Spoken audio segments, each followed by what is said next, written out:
ન્યૂઝમાં આપનું સ્વાગત છે। બનાસકાંઠા ડીસાના જાબડિયા ગામે એસએમસીના દરોડાથી સ્થાનિક પોલીસ આલમમાં ભારે ખળભળાટ।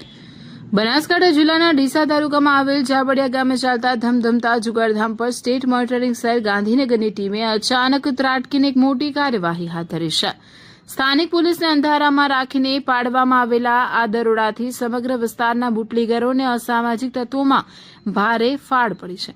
દરોડાની વિગતવાર માહિતી અને આરોપીઓની સ્થિતિ એસએમસીને મળેલી ચોક્કસ ખાનગી બાતમીના આધારે દરોડો પાડવામાં આવ્યો હતો। દરોડા દરમિયાન જુગારધામ પરથી 8 આરોપીઓને રંગે હાથ ધરપકડ કરવામાં આવી હતી। જો કે દરોડાની જાણ થતાં જ સ્થળ પર અફરાતફરી મચી ગઈ હતી અને 29 આરોપીઓ ભાગવામાં સફળ રહ્યા હતા।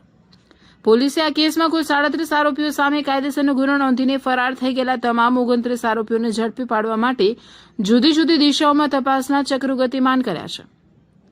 જપ્ત કરાયેલ મુદ્દામાલની વિગત પોલીસે સ્થળ પરથી રોકડ રકમ તેમજ મોટા પ્રમાણમાં વાહનો અને અન્ય સાધન સામગ્રી કબજે કર્યું છે। રોકડ રકમ 1,46,000 રોકડા, વાહનો કુલ 15, 4 વ્હીલર અન્ય વાહનો અને 6 બાઇક, ટ્રકની બેટરીઓ સહિત અન્ય જુગારનું સાહિત્ય પણ મળી આવ્યું।